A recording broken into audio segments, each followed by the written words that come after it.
Bene, benvenuto all'amico Antonio Ceschel, che io ho conosciuto non per motivi professionali, ma per motivi nautici e di pesca, nella quale è molto versato e molto bravo. Ecco.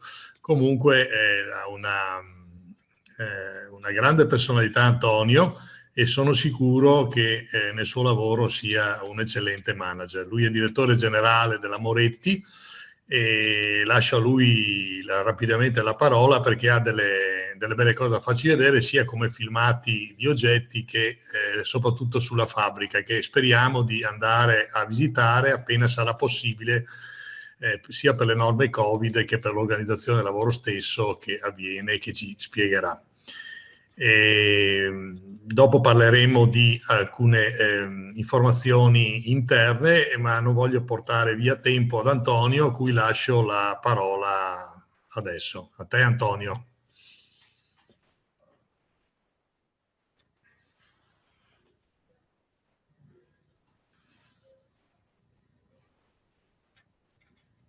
L'audio? Antonio, accendi l'audio. L'audio? Ecco qua, ci siamo? Sì. Perfetto, perfetto. Ero stato spento di ufficio. Grazie allora ingegnere per la presentazione. Sì, ci siamo conosciuti per motivi nautici, ma io spero che la cosa prosegua in una conoscenza più allargata. Vi ringrazio di essere così numerosi, mi fa sempre molto piacere parlare della mia azienda. Mi dispiace che per la situazione che si è venuta a creare, e sappiamo di cosa sto parlando, non si possa a breve fare una visita all'interno della nostra fornace, perché è la cosa che rende più romantica le parole. Di solito i nostri ospiti noi li portiamo in azienda, prima di dire qualsiasi cosa sulla storia e sui nostri oggetti, facciamo vedere i nostri ragazzi che lavorano, i nostri maestri. È per questo motivo che iniziamo stasera con un video che vi ho preparato, che ha fatto un mio amico di Firenze, è un regista cinematografico che non sa niente di vetro, ma ho detto: Samuel, fai tu un qualcosa che colpisca senza influenze di chi lavora e conosce tecnicamente il vetro, ma di uno che non sa niente di quello che è la tecnica del vetro e quali sono le tue prime impressioni. Vorrei che tu facessi un video che soprattutto posiziona la nostra fabbrica all'interno di uno splendido ambiente che è quello della Laguna Veneta. Faccio partire il video.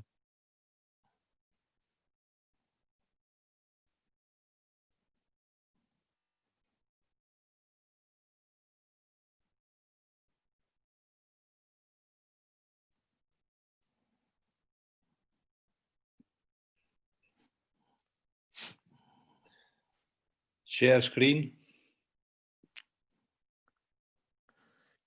Lo vedete full screen? No, non lo vediamo proprio. Deve fare share screen sotto in basso, il tasto verde. Che non vedo. Sotto le figurine c'è share screen. E sotto ci sono i comandi, c'è un tasto verde, share screen inglese, oppure Sì, condividere lo schermo. L'ho premuto. E adesso, come la volta scorsa nella prova, compaiono due quadratini da flaggare e lei sceglie quale monitor, quale video far vedere, mettere in condivisione.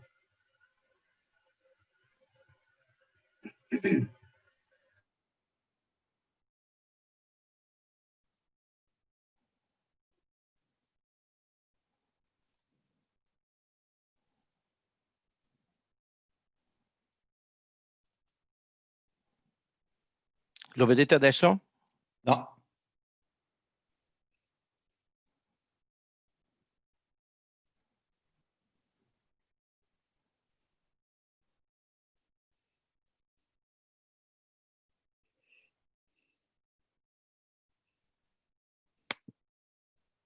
Chiedo scusa. E vuole che intanto il video lo faccio vedere io, metto in condivisione, magari poi Parta con le pure con il slide. video. Parta pure con il video.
Eccoci.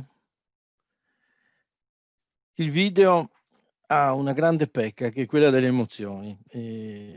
Una grande emozione quando si entra in fornace è la temperatura. I nostri uomini lavorano a temperature che diventano impossibili d'estate, anche se la fornace è ventilata e ci sono tutte le precauzioni per quanto riguarda l'impatto del caldo, ma gli odori.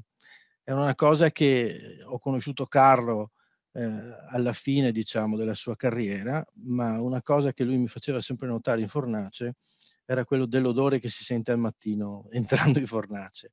Io partirei con le mie slide, Giovanni, proviamo e vediamo se abbiamo più fortuna con le slide.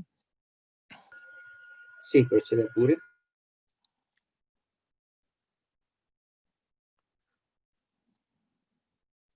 Ok. Ci siamo? Sì. Bene. Sì, lo vediamo. Allora, questa che vedete, la foto, è praticamente dalla parte della laguna. La fornace attraversa l'isola praticamente da Fondamenta Vetrai fino alla parte che guarda San Marco. La finestra che avete visto alla fine del video è la finestra centrale alla campata aperta, dove vi è stato fatto vedere il vaporetto che passava alla fine della passeggiata all'interno della fornace. I due signori che hanno fondato la Carlo Moretti li vedete in questa foto. Carlo seduto che sta disegnando e Giovanni. Carlo nel 58 sono due figli praticamente di imprenditori veneziani che hanno sempre curato il mondo del vetro. Il papà lavorava nel mondo del vetro in un'ottica più industriale, una grandissima vetreria di 400-450 persone, e che lavorava però nel vetro industriale dedicato al mondo della chimica, al mondo dei laboratori. Ma Carlo aveva questa grande passione per il design, ha cominciato fin da giovane, durante i suoi studi universitari, a viaggiare verso il nord Europa ed era innamorato dei segni del minimalismo che portavano questi grandi designer del nord Europa. Viene fondata nel 58, comincia subito Carlo, deposita appunto del febbraio del 58 la partita IVA della Carlo Moretti e subito dopo chiama il fratello Giovanni. Sono appunto forti di questa esperienza di famiglia, di una ditta artigianale che acquisiscono in uno sgabuzzino praticamente, un'azienda artigianale di bicchieri, e cominciano questa incredibile esperienza. Viene definita subito dal mondo del design come fabbrica d'autore, perché a differenza di altre aziende nel territorio muranese c'è una grandissima identità portata all'interno di questa azienda, che è appunto quella del fondatore di Carlo, che si occupa del design di questi oggetti che vanno in qualche modo a sfondare la tradizione di quegli anni, degli anni 50, del vetro di Murano fatto da disegni e figure molto barocche. Vi ricordate gli anni 40-50 di Murano? Per chi ha oggetti in casa, ho visto che qualcuno di voi ne ha parecchi, è fatto di roselline e disegni molto barocchi, molto elaborati. Carlo porta questo disegno con un segno fortemente nord europeo, di oggetti molto minimalisti, sempre astratti. Non c'è niente all'interno delle collezioni della Carlo Moretti che raffiguri oggetti animali, non c'è niente del bestiario, per esempio, di altre aziende che portavano la tradizione degli anni 50 a Murano, ed è tutto molto astratto e molto minimalista, ma soprattutto connotato da questi fortissimi colori che poi sul territorio muranese diventa il rosso Moretti, il blu Moretti, il verde Moretti. Diventa subito un'icona con un design che al tempo era ritenuto estremamente moderno, ma oggi noi consideriamo contemporaneo. Dopo la morte dei fratelli Moretti non c'erano eredi, né Carlo né Giovanni avevano figlio, e quindi la tradizione di questa famiglia si è un po' fermata. Ci siamo conosciuti con Giovanni e stava cercando appunto dei finanziatori.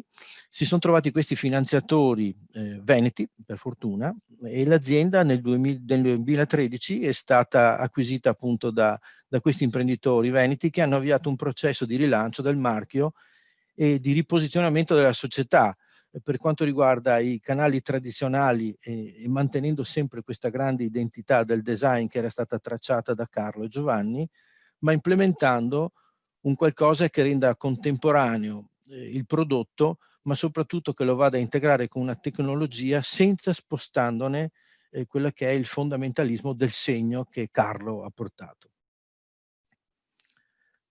Viene definita subito da giornalisti e da designer come la fabbrica d'autore.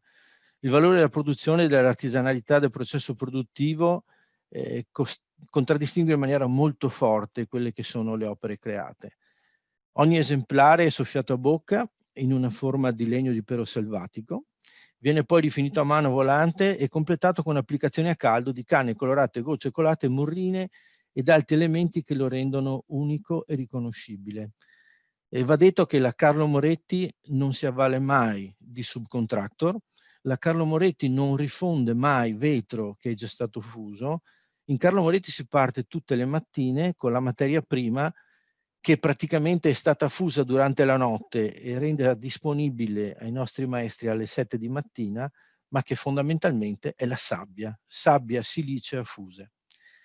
L'unicità e la qualità dei prodotti della Moretti è riconosciuta a livello internazionale, ha incontrato l'apprezzamento di collezionisti e critici e difatti la Carlo Moretti è presente nei maggiori musei del mondo, dall'Albert Museum di Londra, il Copperhead Museum del Museo del Modern Art di New York.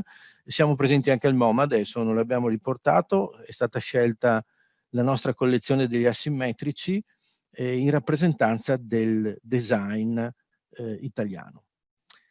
Grazie all'impegno profuso nel corso degli ultimi 2 esercizi, la Carlo Moretti è considerata all'avanguardia anche punto di riferimento per quanto riguarda la tutela dell'ambiente, in termini di monitoraggio e controllo delle emissioni, collaborando anche con gli organi preposti.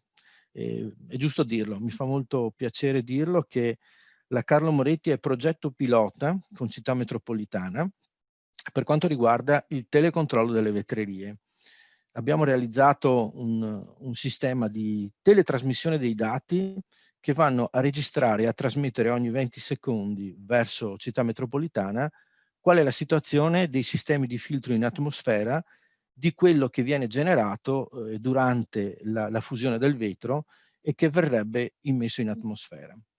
Questo progetto pilota è stato concluso nel 2019, nel 2020 è in fase di test e nel 2021 diventerà un decreto legge per cui tutte le fornaci, e non solo di Murano, anche della terraferma, dovranno adeguarsi a questo sistema.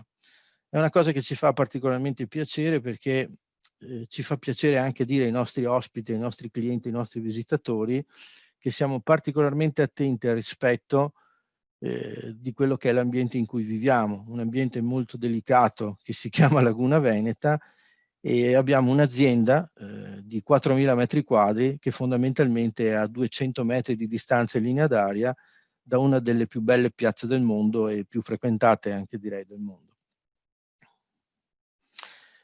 Qui vi faccio vedere alcune foto della parte della lavorazione a caldo della fornace. La fornace è stata, diciamo, strutturata quando Carlo l'ha pensata già in maniera molto moderna per quanto riguarda gli spazi e la gestione logistica. È una delle prime fornaci costruita, se non l'unica ancora rimasta, credo, ci sono stati alcuni tentativi, realizzata al primo piano. Tutto il piano inferiore è realizzato per la parte logistica, magazzino e movimentazione delle materie prime, ma tutta la produzione si svolge al primo piano. Qui vedete la foto di sinistra che rappresenta i forni appena accesi e viene tutto alimentato e viene scaricato poi il vetro esausto con la possibilità di questi cunicoli che vanno direttamente al piano inferiore. Quindi anche evitando complicanze per quanto riguarda i rischi di sicurezza nei confronti di chi lavora con un materiale che è a 1300 gradi in fase di fusione. Un altro reparto che nell'immaginario collettivo è un po' trascurato. Quando si parla del vetro di Murano si pensa sempre al maestro con la canna che sta soffiando il vetro, ma vi assicuro che la parte della moleria, così chiamata, la parte diciamo della lavorazione a freddo dove Il vetro che è stato soffiato deve essere tagliato, riportato a misura, lucidato.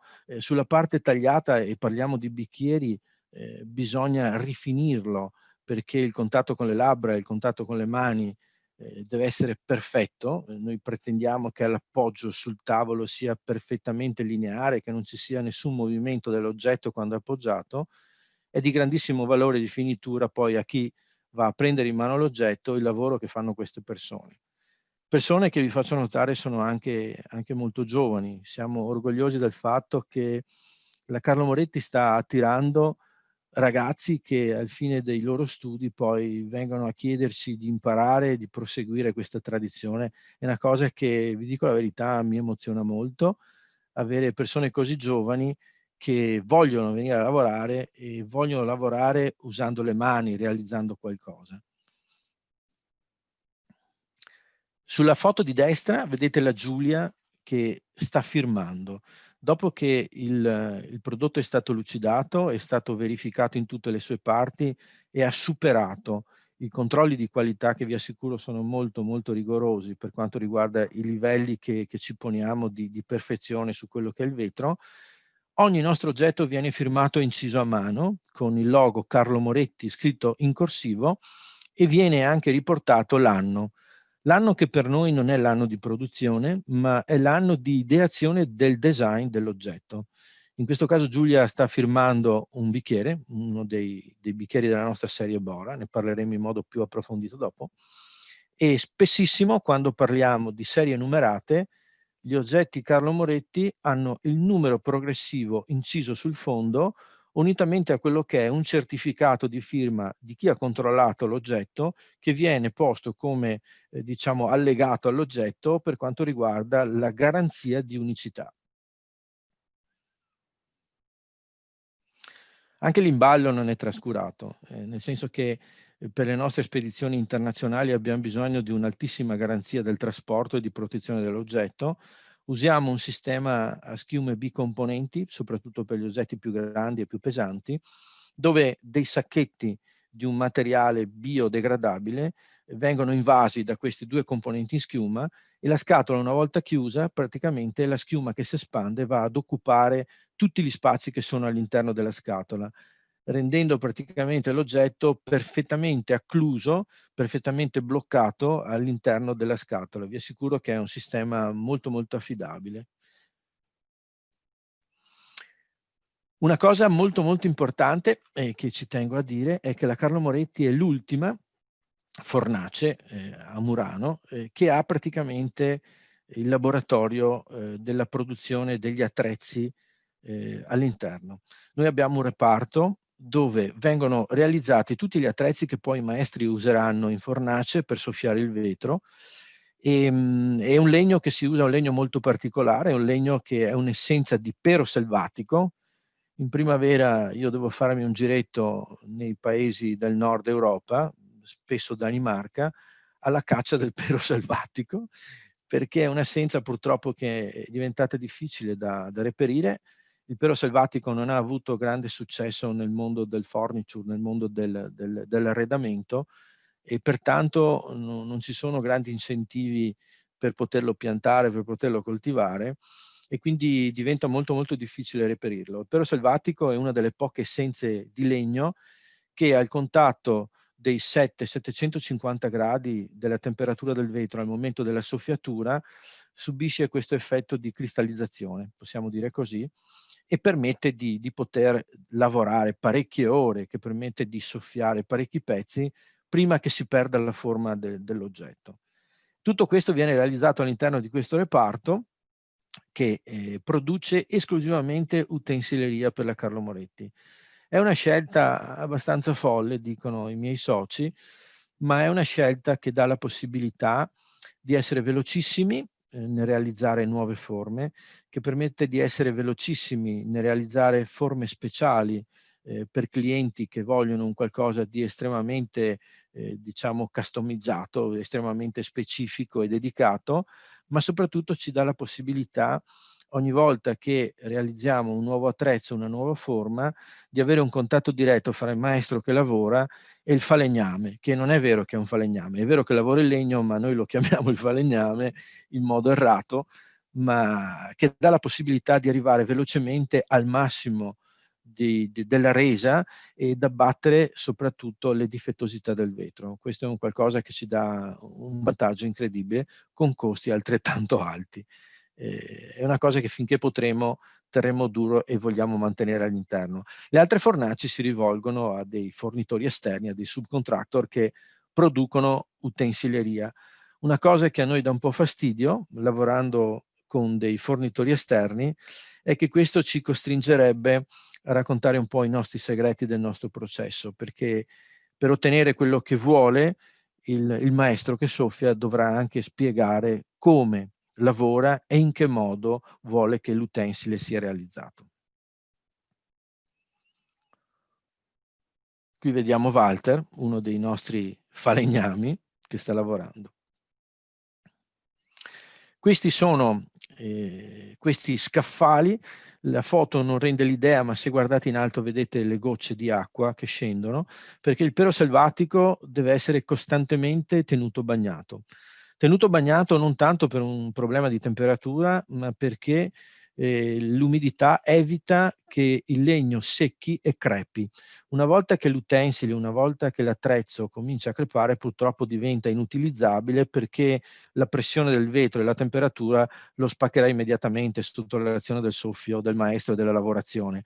Pertanto questa doccia su questi scaffali è un qualcosa che va 365 giorni all'anno, ovviamente in un circuito chiuso, ma serve appunto per mantenere in costante ambiente umido tutto quello che è la nostra attrezzatura. L'evoluzione dello stile e delle forme della Carlo Moretti. Come vi dicevo, fin dai primissimi degli anni 70 la Carlo Moretti si distingue per la ricerca di linguaggi nuovi, per la continua sperimentazione di forme e di materiali. Le caratteristiche del cristallo di Murano vengono migliorate grazie all'utilizzo di vetro colorato, realizzato in tonalità particolari ottenute da ossidi di terre rare.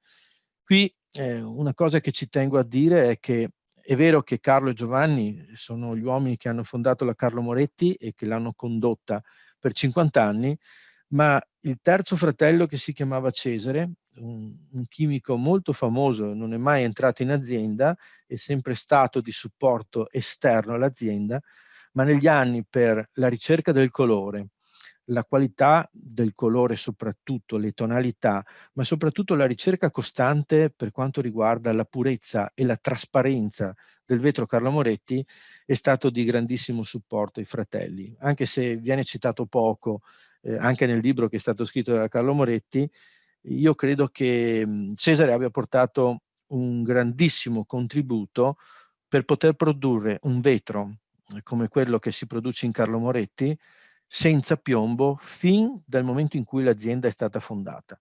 Quindi pensate quanto avanti erano questi signori. Nel 2002 i regolamenti europei hanno costretto a spendere miliardi di euro, miliardi di dollari alle aziende per rimuovere il piombo. Pensate a cosa è successo nel mondo dell'automotive, per esempio, le lampadine. Sono stati anni molto difficili, sono stati anni per cui altri produttori di vetro, anche artistico boemo, non facciamo nomi, Lalique, Baccarat, che producono cristalleria pura, hanno dovuto chiedere alla comunità europea una delega per l'utilizzo del piombo, perché non riuscivano a affinare, si dice in termine tecnico, non riuscivano a produrre un vetro che mantenesse i livelli di brillantezza e di morbidità. Sembra assurdo quando si parla di vetro di parlare di questo aggettivo, il fatto di essere morbido, ma vuol dire essere morbido all'azione dell'incisione del decoro. Il vetro che non ha questa caratteristica, nel momento in cui viene toccato dalla mola per essere inciso, purtroppo genera una serie di microcrepe che fanno perdere in qualche modo la precisione e la lucentezza di quello che è l'incisione che si va a realizzare. Cesare, Carlo e Giovanni, aiutati da Cesare, sono riusciti da subito a ottenere un vetro di altissima qualità, al punto che il sommelier del vetro, che è un'azienda esterna che si occupa di tutte le analisi, hanno soprannominato il vetro della Carlo Moretti, pur essendo senza piombo, il cristallo sonoro. Negli anni 2000 la produzione si è concentrata su vetri in pasta di fortissimi colori, è stata la caratteristica della Carlo Moretti che ha portato una vera rivoluzione degli oggetti della casa, introducendo contrasti e accostamenti molto molto audaci, e vedete un piccolo esempio sulla foto in basso a sinistra, ma di grande raffinatezza. Dal 2016, con la nuova acquisizione di cui prima vi dicevo, è stata avviata un'attività di diversificazione, ma soprattutto creando due divisioni all'interno dell'azienda, dove è stato potenziato quella che è la parte del lighting. È stato ripescato dal catalogo storico della Carlo Moretti degli oggetti fantastici che erano stati realizzati da Carlo, contaminato da designer e artisti di varia provenienza, ma non aveva mai spinto questo tipo di business perché lo riteneva troppo complicato, ma soprattutto riteneva che aveva bisogno di troppa gente, il tecnico della luce, la parte elettrica, e Carlo voleva essere libero di disegnare e di essere poco influenzato da questioni tecniche. Noi abbiamo ripreso questo catalogo storico, ma soprattutto l'abbiamo ampliato e reso più moderno e contemporaneo con l'introduzione della tecnologia moderna. Abbiamo cercato di mantenere le forme quante più fedeli a quello che era stato fatto a suo tempo. Abbiamo lavorato in maniera minimale per portare il prodotto alla certificazione. L'azienda si è internazionalizzata e il fatto di vendere un po' in tutti i continenti ci ha anche costretto a portare i nostri oggetti a una certificazione, soprattutto per la parte elettrica, che vada a corrispondere a quelle che sono le esigenze dei vari paesi. Questo ha portato appunto, come vi dicevo, a 2 cataloghi, 4 linee di prodotto, la linea della tavola, poi vedremo qualcosa di più chiaro e più approfondito con delle foto specifiche, l'oggettistica per quanto riguarda l'interior design, i vasi, le sculture e quant'altro, la parte della luce, come vi dicevo, poi vi farò vedere alcune foto, ma soprattutto ci ha portato a sviluppare, visto che l'azienda è un'azienda relativamente piccola, una sezione dedicata al mondo del contra e dell'illuminazione speciale che sta diventando sempre di più la vera frontiera del lusso nel mondo del lighting, nel mondo della luce, dove si va a realizzare degli oggetti specifici in collaborazione con il proprietario della casa, dell'albergo, del building che si va a illuminare e col proprio architetto. Quindi i 2 cataloghi sono il catalogo oggetto e il catalogo luce, che sono diventate le 2 divisioni dell'azienda. Il catalogo oggetto, l'arte della tavola, i bicchieri, poi parleremo in modo specifico del Bora, che è una delle nostre icone. I calici della collezione che qualcuno di voi prima ha mostrato nel preambolo della riunione, vasi e oggetti che riguardano l'interior design. Qui vedete un mix di quelle che sono le tradizioni del design della Carlo Moretti, ma anche oggetti molto innovativi, come vedete il 420, che è realizzato, è l'ultima foto che vi sto facendo vedere, realizzato in una serie di 9 pezzi, 3 colori, 3 pezzi scusate, per ogni colore, in serie limitata. Un vaso molto importante, quasi 50 centimetri. È stato presentato al Salone del Mobile del 2018. Il colate vedete un'anteprima di una serie limitata che è stata realizzata per il Salone di Parigi, che purtroppo non ci sarà, ma verrà comunque lanciata in anteprima su alcuni dei nostri negozi più importanti proprio in occasione del Natale. Il vaso si chiama Colate, è un vaso alto circa 45 centimetri, dove si va prima a soffiare il corpo del vaso e poi a mano i nostri maestri riportano quelli che sono i decori colorati in 3 tecniche diverse. Vedete il rosso trasparente, il giallo in amalgama e il cristallo che vedete sopra il vaso verde ha dentro una foglia argento. Il Bora. Il Bora nasce da un'idea di Carlo e Giovanni per un bicchiere che all'inizio nasce come bicchiere dedicato al mondo del tumbler, del mondo del whisky, ma sempre di più il mondo dell'alberghiero lo vede come un fantastico bicchiere d'acqua. Bora perché la leggenda di Carlo dice il bicchiere, essendo asimmetrico in tutte le posizioni in cui lo si guardi, è ovale, leggermente piegato, è stato piegato durante la soffiata del maestro perché un forte colpo di vento ha aperto la finestra e ha spostato la soffiata del maestro. E alla fine questa è stata la forma che si è mantenuta. Un bicchiere che sta avendo un grandissimo successo per le collaborazioni con i grandi alberghi, con i ristoranti stellati, perché la Carlo Moretti lo offre in 54 decori. Credo che sia l'unica azienda al mondo che dà lo stesso bicchiere in 54 decori diversi. È stato faticoso all'inizio convincere gli chef stellati a usare un oggetto così colorato e così protagonista sulla tavola, perché la mise en place, come dicono loro, deve essere gestita dal cibo, da quello che sta sul piatto e non da quello che ci sta intorno. Ma quando si è capito che con 54 decori ogni commensale praticamente aveva il suo bicchiere, questo è il mio posto perché questo è il mio bicchiere, la cosa ha cominciato ad essere divertente e molto iconica anche per quanto riguarda questi ristoranti. È uno dei successi che abbiamo più potente adesso, con grandi collaborazioni da Alain Ducasse a Parigi, da Bert Goodman a New York, siamo al Salumaio a Milano, siamo alle Sirenuse nel Golfo di Napoli, se qualcuno di voi conosce, è un albergo meraviglioso, e sempre di più questi alberghi ci stanno chiedendo nei loro shop interni di vendere i nostri bicchieri. Alle Sirenuse il gadget che si vendeva era il cappello Panama, no? Per i ricchi americani, e adesso oltre che il cappello Panama uno si può comprare anche i Bora, e la cosa ci fa grandissimo piacere che ci sia questo connubio fra Napoli e Venezia. Io potrei lasciarveli vedere tutti e 24, tutti e 54, scusate, ma direi che non finiamo più. Questa è un'esemplificazione di quelle che sono alcune delle collaborazioni che abbiamo in giro per il mondo. Qui vedete la lista, vi parlavo delle Sirenuse, del Capri Palace a Capri, le Maurice di Paris, il Kempinski a Kitzbühel, poi tutti i ristoranti Michelin che vedete sulla lista sotto. La cosa ci sta facendo un grande piacere perché sempre di più vediamo persone che scrivono nel nostro sito, si rivolgono al nostro web chiedendo dove si possono comprare e chiedendo anche colori specifici magari che hanno fotografato mentre erano a cena in uno di questi ristoranti.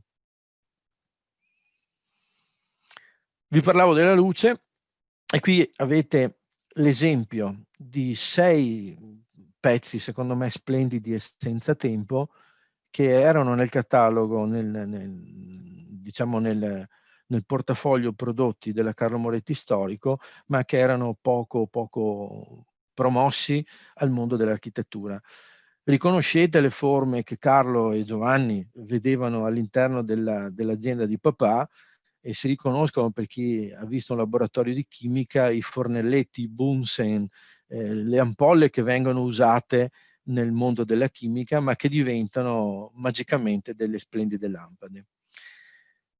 Io spero che appunto questa visita si possa fare, perché le vedrete tutte nel nostro showroom. Il nostro showroom è diviso in 2 parti, sono 450 metri nella nostra sede, divisi per quanto riguarda la parte del lighting, il piano primo, e tutta la collezione per quanto riguarda l'oggetto al secondo piano.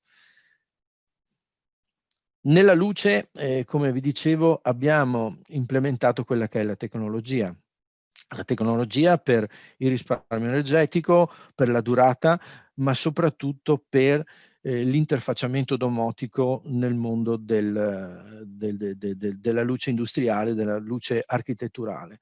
Qui vedete 2 esempi di lampade. La Satin alla sinistra è una sfera di vetro che non ha nessun contatto meccanico con la sorgente luminosa, è sostenuta da un cubo di legno che è il legno di pero, del legno dove è stata soffiata la sfera diventa anche parte integrante della lampada.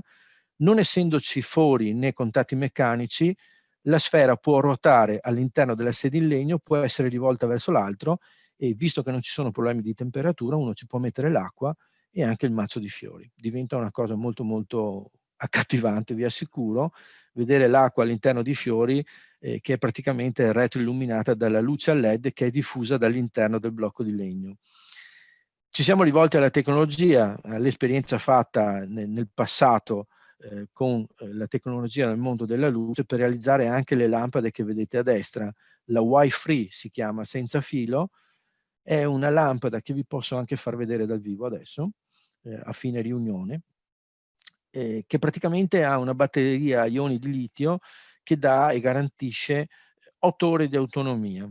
È un qualcosa che noi ci pensavamo di rivolgere al mondo dell'hotellerie, e invece abbiamo i privati che nel giardino di casa piuttosto che nella barca stanno chiedendoci sempre di più queste lampade, e soprattutto figlie del fatto che oltre che all'autonomia e le 8 ore hanno la possibilità di essere caricate da una semplice micro USB del vostro telefonino.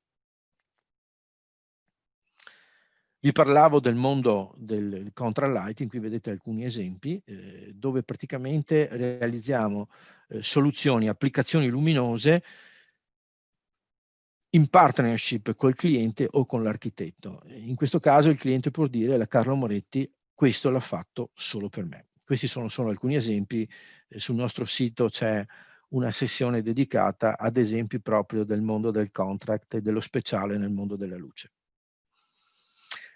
Abbiamo aperto anche le collaborazioni in co-branding con grandi marchi. Nel catalogo di Poltrona Frau, le lampade che trovate, le lampade classiche che trovate all'interno del catalogo Poltrona Frau, sono prodotte in co-branding con la Carlo Moretti.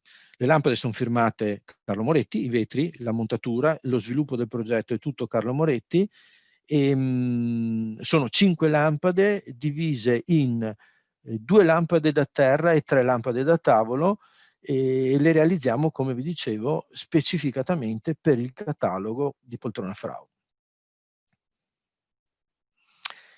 Sono nate nuove partnership implementando la tecnologia nel controllo di processo, senza svilire quello che è il gesto artistico dei nostri maestri, ma nel vetro di Murano una cosa molto difficile, io direi quasi impossibile, è quella del controllo degli spessori del vetro. Abbiamo trovato delle soluzioni che ci permettono di controllare i diametri e gli spessori del collo di queste bottiglie, tant'è che si sono aperte delle collaborazioni nel mondo dei vini di grande pregio. Questa, vedete, è una bottiglia di 1 litro che riproduce un fiaschetto toscano. Abbiamo realizzato di queste bottiglie 2000 pezzi che si vendono in serie limitata e vengono racchiuse in questo cofanetto di legno con tanto di sigillo, sono tutte numerate, e di cui abbiamo vinto anche un premio, l'ADC, nel 2018 per quanto riguarda il progetto di design innovativo al mondo, nel mondo dell'arte della tavola, e questo ci fa senz'altro molto piacere. Il gioco è un gioco molto particolare che si realizza col vino rosso, lo vedete nella bottiglia piena che si vede solo la riga bianca del decoro. Man mano che la bottiglia si svuota compare anche la riga trasparente rossa. Alla fine c'è una macchia nera, la vedete sulla bottiglia nella parte destra, e il gioco è che sembra che ci sia sempre del vino, ma la sorpresa amara è che alla fine andrò a tentare di versare il vino ma la bottiglia è vuota. Questo è un gioco che abbiamo sviluppato con il proprietario della cantina, e stiamo già parlando per una nuova produzione per questo vino, che prende un po' l'esempio da quelli che sono i grandi vini francesi, dove non c'è ogni anno una produzione del vino, ma c'è la produzione nell'anno solo quando il vino è dell'annata che viene ritenuta opportuna per realizzare questo vino. Quindi il 2016 è stato un anno, il 2018 è stato un altro, e adesso nel 2020 sembra che la qualità del vino non sia sufficiente per dire andiamo a produrlo e imbottigliarlo, e quindi l'uva andrà destinata ad altri vini, ad altre vinificazioni. La parte di struttura dell'azienda ve la risparmio. Concludo invitandovi a quello che è il nostro mercatino, sperando che le restrizioni Covid ci facciano restare abbastanza gialli. Sembra che stasera ci sia stato comunicato che nonostante tutte le limitazioni ci si possa in qualche modo muovere all'interno della regione. Avete ricevuto tutti, credo, dalla vostra segreteria l'invito per il mercatino che noi realizziamo all'interno dell'azienda dal 16 novembre al martedì 8 dicembre. Siamo aperti anche i sabati, non siamo aperti di domenica. Vi abbiamo anche dato all'insieme abbinato all'invito, c'è anche il documento sul come raggiungerci con delle indicazioni per arrivare a Murano in maniera comoda, sia da Piazzale Roma che dall'aeroporto Marco Polo. C'è un servizio molto comodo che si chiama Ali Laguna, che dà la disponibilità di arrivare direttamente in un quarto d'ora circa, è il mezzo che uso io tutti i giorni per recarmi in azienda, e in un quarto d'ora dall'aeroporto si è direttamente davanti alla porta della Carlo Moretti. Eccolo qua, trovate anche queste indicazioni. Io ho finito e lascio spazio alle vostre domande, spero di non avervi annoiato troppo. Se può togliere share screen. Certo. Bene, grazie infinite Antonio, ci È stato dispiace un non essere in piacere. presenza, se no avresti riscosso un sonoro applauso di tutti. No, vi ringrazio Te lo comunque. garantisco. Comincio io con un paio di domande veloci. Sì. Prima di tutto mi ha colpito il fatto che ci fossero dei giovani che iniziano a fare questo pastiere antico, quindi vorrei capire che attitudini devono avere i giovani per entrare adesso in un'azienda di questo tipo. E la seconda domanda era al mondo, diciamo, chi è che è in grado di fare concorrenza ai vetri di Murano? Ecco, ti lascio. Bella domanda.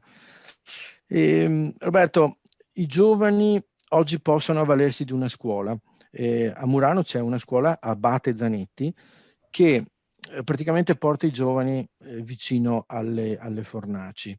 È una scuola che adesso è stata riconosciuta come scuola media e dà accesso direttamente all'università, ma alla fine il percorso che porta a questa scuola, anche se avvicina un po' al mondo della fornace, è quello poi da un percorso universitario, non è l'avvicinamento alla passione e al gusto di lavorare in fornace e un giorno sognare di fare il maestro.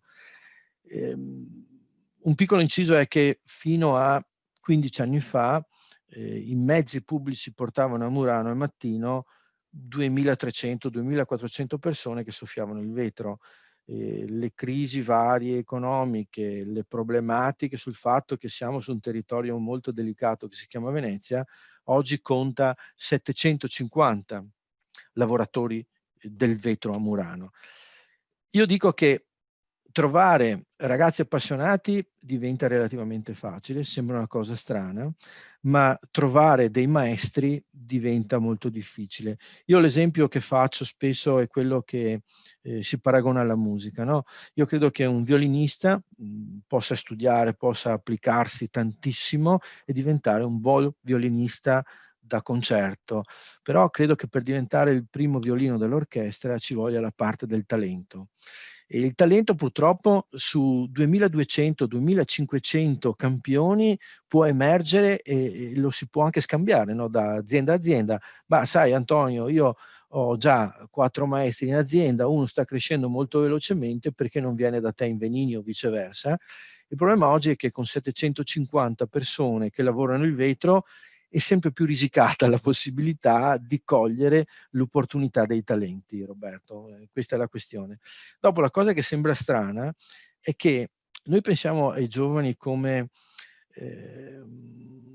un'attitudine che hanno di schivare il lavoro manuale, e in tanti casi succedono delle cose strane. La Giulia, la ragazza che firma, era responsabile da Coin del reparto profumerie. È venuta da me una mattina e mi dice: Antonio, mi piace tanto le robe che fate voi, fammi provare. Ho detto: ma Giulia, sta attenta, sei vestita di tutto ponto tutto il giorno, vuoi venire a lavorare da noi in moleria alle finiture, ma vieni a vedere di cosa si tratta, mani bagnate tutto il giorno, ci si sporca, ma sei sicura? Guarda, fammi provare 15 giorni e vediamo cosa succede. La Giulia oltre che a lavorare da noi in grande entusiasmo, è una delle persone che fa marketing in giro per l'azienda in un modo pazzesco, per come parla dell'azienda e per l'entusiasmo che mette nel suo lavoro.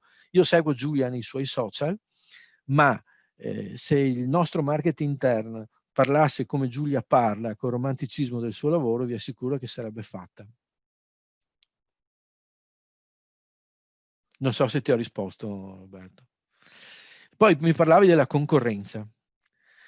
Sei sparito con l'audio e ti riaccendo io. Pensa che lusso mi prendo e attacco il microfono del presidente. Eccolo là.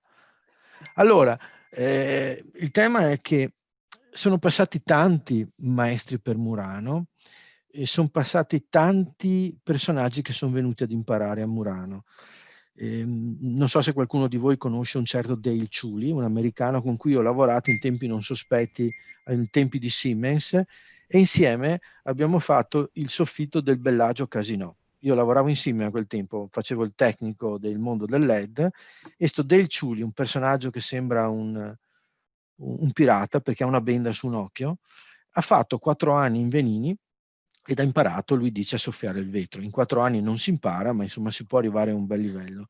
Dale Ciuli è rientrato in Florida e lo Stato della Florida, quando ha capito che questo signore sapeva lavorare il vetro in maniera di un certo tipo, gli ha dato fabbricato gratuito, energia gratuita, ha costruito un anfiteatro dove Dale lavora e le persone lo possono guardare tutto a spese dello Stato della Florida, perché lui continui ad insegnare ai giovani. La stessa cosa che succede in Italia. Noi abbiamo insegnato tanto, era una battuta la mia un po' ironica, anche un po' acida, ecco, diciamo così. Il mondo ha lavorato tanto, non immaginate quanto la parte finlandese, svedese è venuta ad imparare da noi, non immaginate quanto il mondo cecoslovacco stia lavorando nel mondo del cristallo. Ci sono grandissime aziende adesso che lavorano nel mondo del cristallo, anche nel mondo delle grandi applicazioni della luce, però il colore manca, il colore come lo sanno fare i muranesi, le ricette segrete che hanno le fabbriche muranesi sono ancora molto ambite.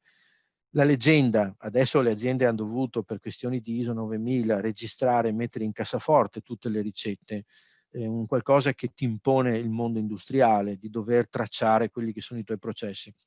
Ma fino agli anni 70 il figlio del compositore, che in dialetto veniva chiamato l'uomo dei partie, che chi fa la ricetta è l'uomo dei partie, aveva lavoro sicuro, perché in azienda non si scriveva niente perché potevano rubartelo. Qualcuno aveva il libretto a casa della moglie che quando si dimenticava, Maria scusa quanto potassio che va sul bianco, perché non aveva neanche il coraggio di portarsi questi libretti in azienda per paura che li rubassero, e il deputato a prendere il lavoro del pensionato era il figlio, quindi il figlio dell'uomo dei partie che aveva lavoro sicuro. È così, non è una leggenda questa.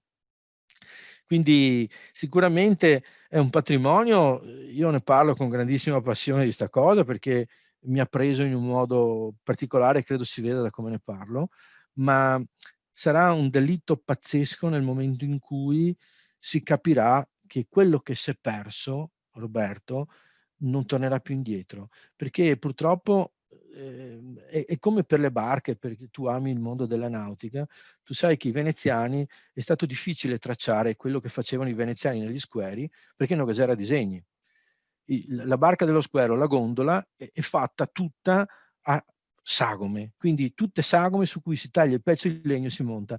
Il mondo del vetro assomiglia molto a questo perché non si scrive niente e quindi tutto viene demandato da padre in figlio, dico io, ma dal maestro e dal ragazzo che impara.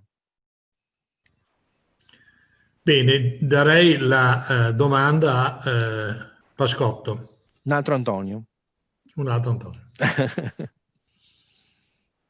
Sì, buonasera a tutti, grazie della splendida relazione e della appassionante visita in Fornasa, no? Allora, la domanda che faccio io è molto semplice. Io sono un appassionato di veri de Murano. Il mio primo bicchiere, il mio primo tipetto che ahimè comprai nel 2003 2010-2012, lo ruppi un giorno e andò, non dico in 1000 pezzi, però un centinaio di pezzi sicuramente. E mi sono messo lì e ho speso, credo, una settimana, l'ho ricostruito con l'ATAC e ho creato il disegno che vedete sotto. Beh, complimenti. Vedete, c'è dell'ATAC, c'è dello scotch, e ho mandato questa richiesta penso a 15 fornase per farmelo ricostruire, e devo confermare che ho trovato una fornasa che me l'ha costruito identico. Ed è stata una cosa meravigliosa per me, perché dopo ho continuato la collezione. Io adesso ne ho una ventina di questi tipetti, e li vedete dietro la mia immagine, alcuni. Ma in particolare poi mi sono convertito, diciamo, ai Goti de Fornasa, mi pare si chiamano così, vero? Sì. E volevo una spiegazione migliore di quella che si legge su internet, da dove nasce questo bicchiere malformato, pieno di difetti quasi, Sì, no? sì. E poi mi pare che viene utilizzato anche del materiale nobile, cioè sicuramente argento, forse oro o forse qualche cos'altro. Volevo una spiegazione più approfondita da parte tua. Grazie mille. Certo, sono tante le cose che ha chiesto in un'unica domanda.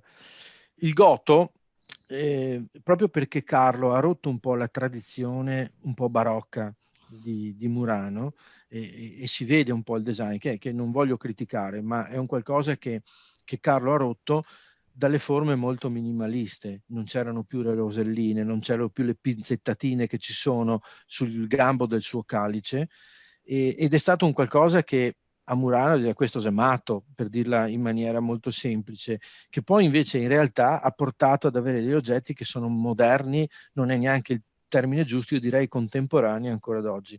Il Goto de Fornasa nasce a Murano con la possibilità di far prendere 2 soldi in più ai ragazzi che erano i serventi che davano una mano al maestro.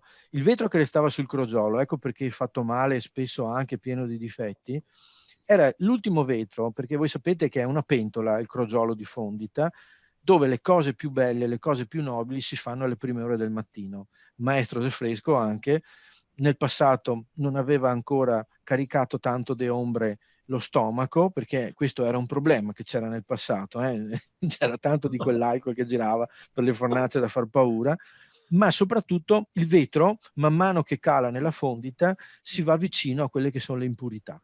Il vetro genera una valanga di impurità, e l'arte dell'uomo dei partì e del chimico è quella di affinare il vetro per renderlo più perfetto possibile, più esente da impurità, più, diciamo, nella trasparenza, esente da piccole bolle, le famose vesciche, visighe dei maestri. E purtroppo questo dipende tanto dalla cottura, dal processo termico e da quello che nel vetro ci metto dentro. Voi immaginate che un cristallo trasparente, puro, da noi ha 17-18 componenti all'interno, quindi c'è la sabbia, è vero, nel romanticismo che ci fa pensare ai fenici, no? Che sbarcando, cucinando, lasciavano sotto i loro fuochi questa sostanza verde solida, ma per arrivare a un vetro trasparente, puro e cristallino come il cristallo sonoro della Carlo Moretti ci vogliono 17-18 componenti all'interno della sabbia. Il vetro che arrivava alla fine del crogiolo già era il più sporco, era il vetro più impuro, e il servente che aiutava il maestro se faceva i goti e poteva vendere i goti per conto suo ai negozietti di Murano, e lì praticamente arrotondava il suo stipendio. Ovviamente il goto non poteva avere una scelta di colore, di forma e di decoro unitario. Lei non poteva andare in un negozio a dire voglio 55 di questi, di questo codice, mi compro e mi scelgo dal banco dove ne sé 200, mi scelgo i 10 pezzi che mi piacciono. Non è questo che ha fatto Carlo. Carlo ha implementato l'idea di un approccio commerciale più strutturato. Il bicchiere Bora 17,41, io ne posso ordinare 50, 100, 150, sono tutti pezzi unici perché io ne metto 50 uno vicino all'altro, la posizione della fascia, la larghezza della fascia, la distanza delle canne, mi rendo conto immediatamente che è tutto fatto a mano e che questo oggetto praticamente è un oggetto unico. Ma io, se ho il ristorante che ha il logo arancione e bianco, scelgo 17,41 della Carlo Moretti. Dei 54 che sono disponibili. Non posso fare altrettanto col Goto, per la filosofia che le dicevo prima. Non so se le ho risposto.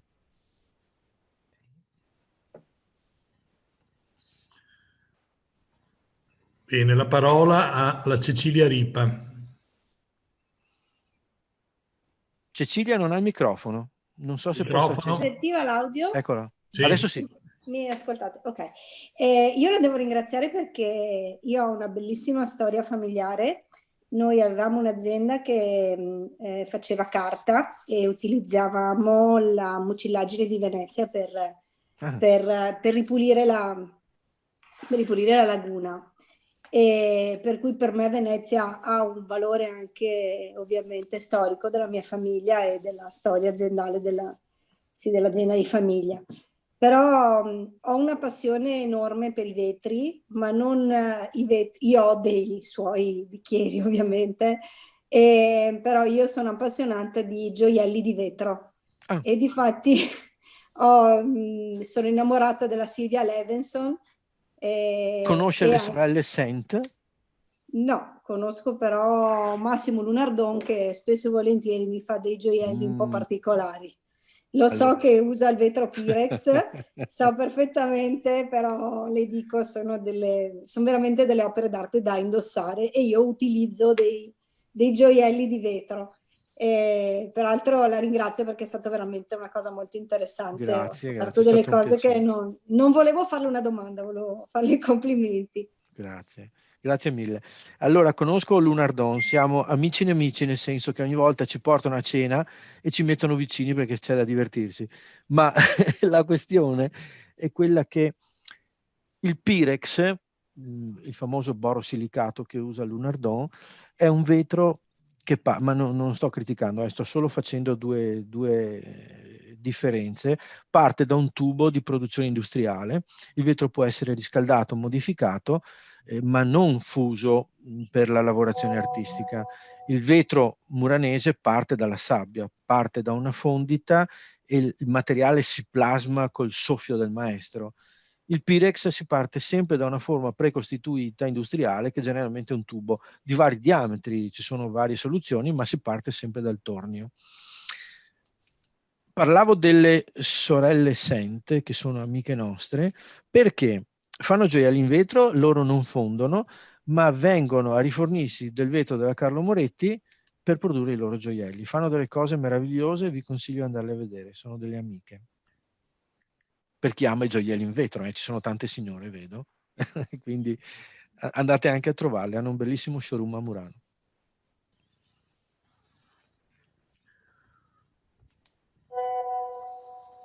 Avete altre domande? Volentieri sono qua. Cecilia? Allora, posso farla io? Devi. Allora, un'ultima domanda che farei io è questa. Storicamente, come mai questa arte del vetro è nata a Murano? Non è vero, Roberto. Il vetro nasce a Venezia. Ci sono tante cose che nascono a Venezia che io ho scoperto negli anni e che altri popoli, leggi francesi, sono più bravi di noi. Vi consiglio di andare a vedere la storia della profumeria, per esempio, delle essenze. Io sono diventato amico dei signori Vidal, che sono quelli del bagno schiuma, però non sono diventati famosi del bagno schiuma, ma hanno una storia, un museo nel mondo delle essenze che è incredibile. Così come è successo per il vino, per chi conosce il vino sarà più facile forse.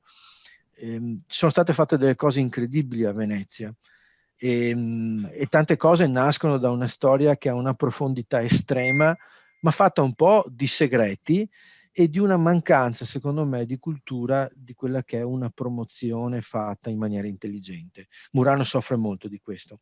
Il vetro è nato a Venezia, ma a un certo punto, credo nell'820, nell'830, il doge, stanco degli incendi che venivano provocati da queste fornaci a Venezia, perché immaginate, dopo si è parlato di gas, ma siamo arrivati a tempi recenti, ma il fuoco veniva fatto con essenze in legno, non c'erano possibilità di controllo, l'uomo di notte di guardia al fuoco magari aveva caricato un po' di nero e non nel fuoco, e si addormentava e il fuoco partiva e incendiavano parti di Venezia, bruciavano interi sestrieri di Venezia per colpa delle fornaci. A un certo punto il doge, che non mi ricordo più come si chiamava, vi chiedo scusa, si è rotto le scatole e ha detto: ragazzi, basta, tutte le fornaci via da Venezia e vanno nell'isola di Murano.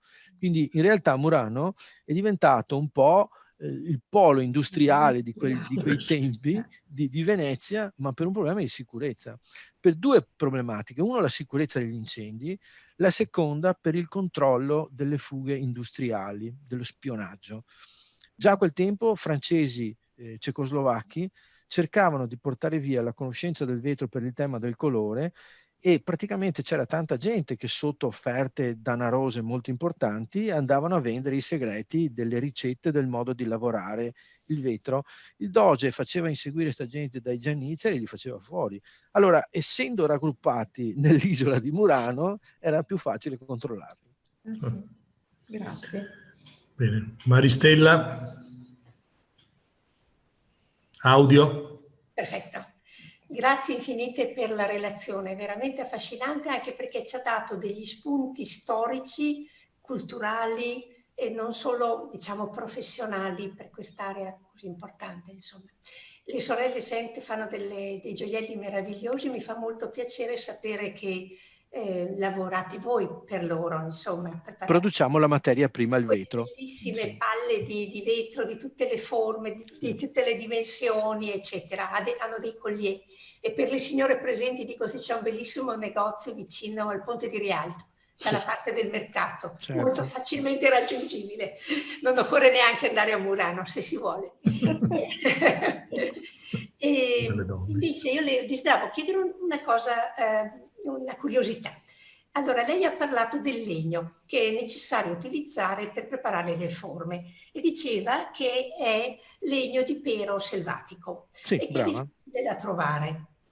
Non si potrebbe pensare, ad esempio, nelle bellissime isole magari disabitate della laguna di Venezia, di piantare dei legni selvatici, dei peri selvatici e fare una produzione locale, perché penso che il pero si chiami selvatico non perché nasce in maniera selvatica, ma perché è il tipo di pianta, penso, e che si possa piantare e si possa coltivare.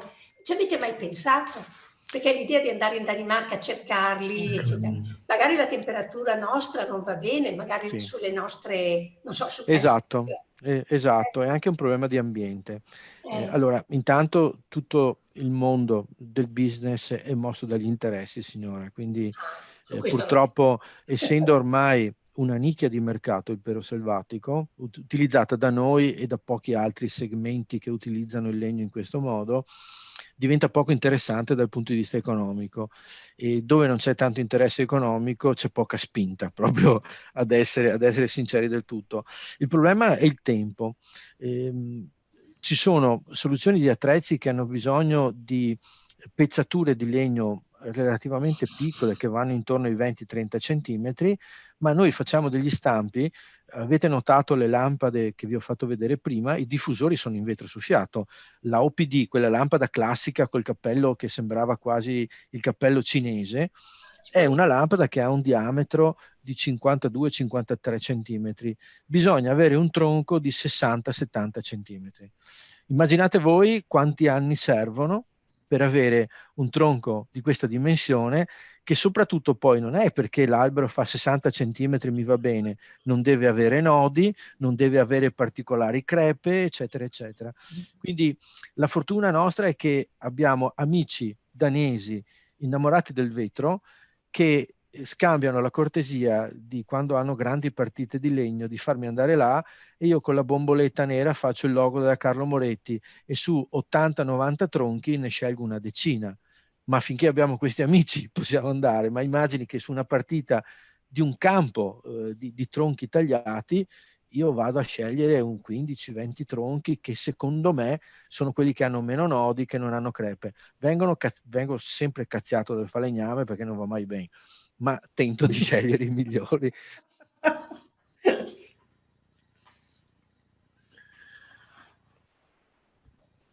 Calamina.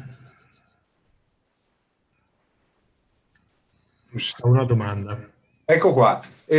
Innanzitutto volevo ringraziare perché per chi ha frequentato il Dipartimento di Storia allo IAV di Venezia è stato un grandissimo salto indietro, perché anche nella tesi di laurea mia ho lavorato il discorso delle vetrerie e mi è piaciuto sentire ripercorrere proprio veramente un brivido lungo la schiena. E io volevo batteria quasi scarica. Volevo chiedere se fosse possibile, quindi ecco qua l'interessamento. Io sono E-Club e mia moglie che è a fianco invece è Rotary Club Feltre. Se potessimo anche noi usufruire dell'invito per venire a trovarvi. Ma scherzate? Ecco, quello mi piacerebbe, perché sarebbe veramente un'emozione per chi come noi ha la passione del vetro. Difatti, se guarda sullo sfondo abbiamo 2 pezzi Carlo Moretti. Vedo, la coppa. Che abbiamo messo. È in riga din quella di sinistra blu, bellissima. Sì, esatto. E quindi vorrei proprio fare tanti ringraziamenti in questa piccola supplica e tanti complimenti. Guardi, ringrazio io voi del vostro tempo. Penso si senta l'entusiasmo con cui mi fa piacere parlare dell'azienda. Dopo, dal punto di vista visita, purtroppo questo periodo non serve che andiamo a dire il perché e il per come, diventa estremamente difficile vederci.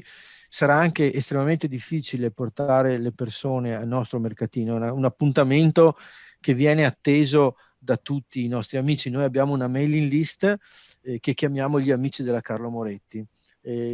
Nel vostro invito, che non so se avete ricevuto anche voi di Feltre, dietro l'invito c'è la possibilità di iscriversi a questa mailing list che non è tediosa, non vi mandano 50 mail al giorno, ma 2 o 3 volte all'anno raccontiamo ai nostri amici cosa sta facendo la Carlo Moretti, le fiere che fa, i negozi che apre, le mostre, il museo che ci invita e soprattutto li invita al mercatino di Natale. Cominciano a febbraio a telefonare in azienda, ma quest'anno il mercatino quale sarà, le settimane eccetera, è una cosa che è diventata ricorrente per gli amici. Se vi interessa essere informati su quello che succede in Carlo Moretti, voi scrivete sul sito a info@carlomoretti.com e venite automaticamente iscritti alla newsletter. Quindi ricevete le informazioni di quello che succede, gli eventi, come vi dicevo prima, i prodotti nuovi che facciamo, dove ci fa anche piacere per le persone che come voi conoscono l'azienda avere anche un feedback. Voi non sapete, riceviamo parole dagli amanti, dai collezionisti Carlo Moretti che non sono sempre di elogio. È stata la lotta che abbiamo fatto noi. Se ho ancora un po' di tempo, Roberto, altrimenti cacciami via. Sì, vai pure. La grande sfida, io vengo da 8 anni di esperienza come direttore tecnico della Venini, per quello che non posso parlarne male quando mi fate vedere gli oggetti, ma vivendo l'azienda a Murano, la cosa che a me faceva un po' timore quando ho accettato questa sfida è che la Venini è un marchio che racchiude una valanga di designer, dal Carlo Scarpa, dal Viccale, dal De Santiana. C'è dentro una valanga di designer che hanno influenzato il catalogo della Venini. Se uno lo sfoglia e conosce un po' il mondo del design, riconosce la pagina di Ettore Sozzas piuttosto che la pagina di Scarpa, no?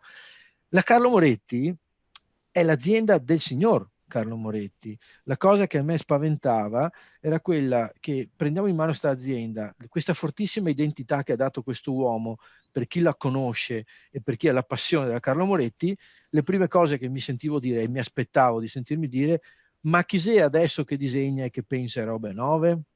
Perché purtroppo né Carlo né Giovanni, proprio per una questione di segreti che ha sempre seguito una filosofia muranese, non ha mai fatto vedere quant'era il contributo del maestro, non ha mai fatto vedere quant'era il contributo delle persone che lavoravano in fornace, non ha mai fatto vedere di buon grado tutte le collaborazioni che lui ha avuto. E io dico, le contaminazioni che ha ricevuto da Carlo Moretti, da architetti, da Carlo Scarpa stesso, da Martinuzzi, da tutta questa gente qua che alla fine ruotavano all'interno dell'azienda, ma Carlo, questa è a me azienda, no? Ed era negativo quasi far vedere che metà delle cose che sono state disegnate magari sono state influenzate da un amico mentre si parlava, mentre si faceva uno schizzo. In realtà ho trovato in azienda, perché ho messo le mani dappertutto, tantissime cose che vengono da momenti di contaminazione. Per questo dico che diventa estremamente importante far vedere l'azienda ai nostri clienti. Ed era questo che secondo me è stato un po' l'errore che è stato fatto a Murano nel non mantenere una identità su quello che era il territorio. Io credo che non avrebbe mai avuto luogo, con una strategia corretta di comunicazione e di posizionamento di quello che è il territorio muranese, una trasmissione di Striscia la Notizia dove si fa vedere che si comprano degli oggetti cinesi a Murano. Io trovo siano cose intollerabili queste. C'è una domanda di Roberto Guggia.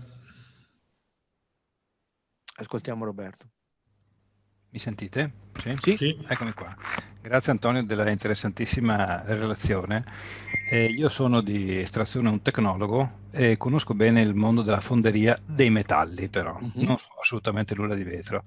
La fonderia è certamente uno dei processi di trasformazione dei metalli più antico dell'uomo, di migliaia di anni, e credo che il vetro abbia anche una storia più che millenaria, cioè quando l'uomo ha cominciato a trasformare i metalli ha cominciato anche a fondere il vetro.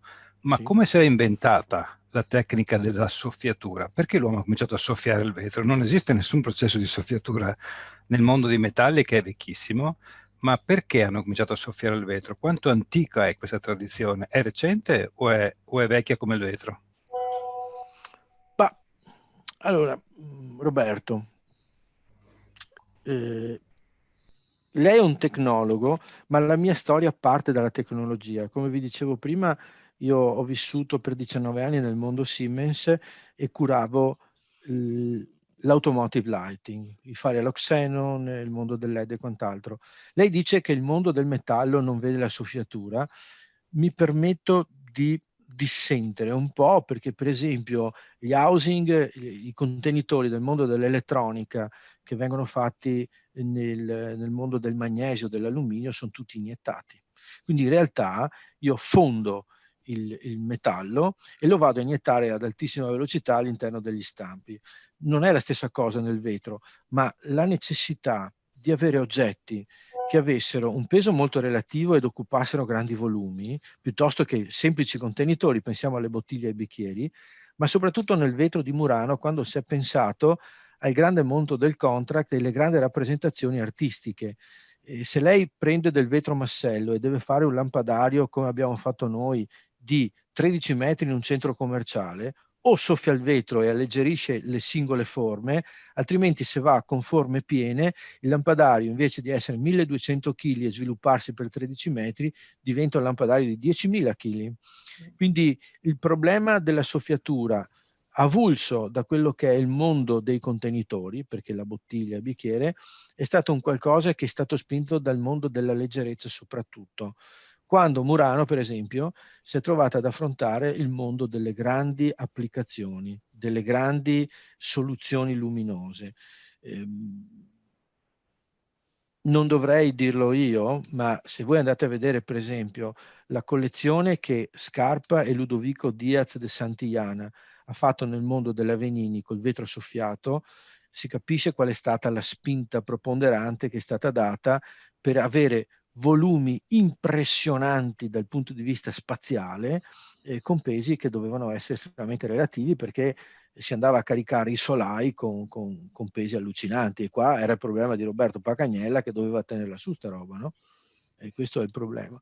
Quindi questa è stata una grandissima spinta che è stata data. E è ancora un problema di Murano questo, il fatto di ottenere spessori sottili su forme piuttosto grandi. Il controllo dello spessore nel vetro artistico è ancora un grande cruccio, e purtroppo qui si viene superati dalla tecnologia e dal vetro industriale. Non so, Roberto, se le ho risposto. Manca la voce, Roberto. Eccolo, grazie. Ecco. Sì, l'interesse era per il fatto che nel mondo dei metalli esiste prima lo stampaggio, no? Cioè la forma viene fatta in stampo. Ho visto oggi il vetro nello stampo, però poi alla fine per renderlo sottile si è cominciato a soffiarlo. In effetti esiste nel vetro lo stampo, perché le bottiglie sono fatte con lo stampo, Assolutamente. quelle di uso comune. Ma evidentemente a un certo punto hanno cominciato a capire che lo stampo non era più sufficiente per fare cose, oltre che belle artisticamente, anche realmente leggere.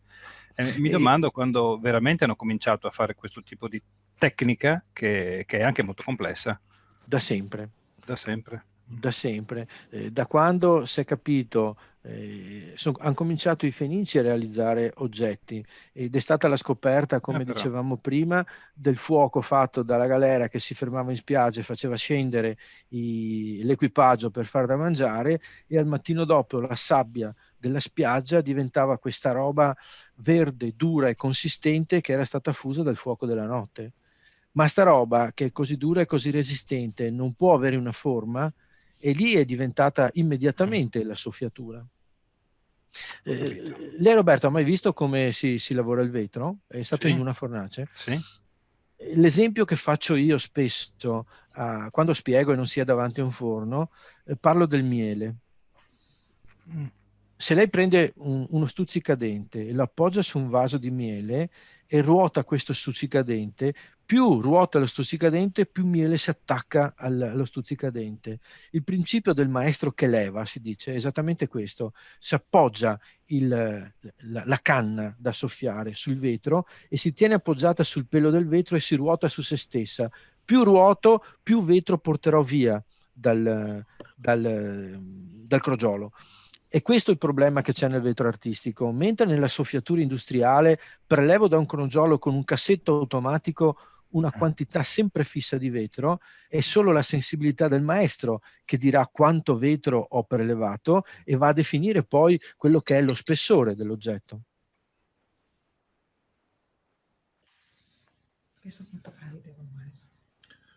Bene. Allora, Antonio, ti ringraziamo molto e speriamo che in primavera ci sia la possibilità di venire a farvi visita, ovviamente. Ce lo dirai tu, casomai mi scriverai se questo. Assolutamente. Casomai un venerdì pomeriggio veniamo, dopo di sera magari ci fermiamo anche a Venezia a cena, che non ci dispiacerebbe per nulla.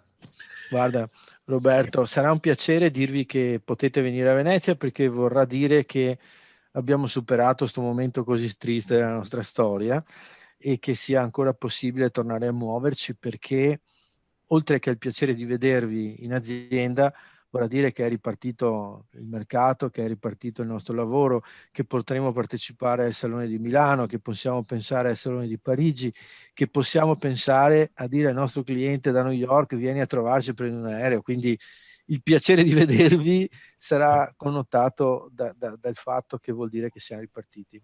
Va bene? E ce l'auguriamo questo, che sarà un bel segno.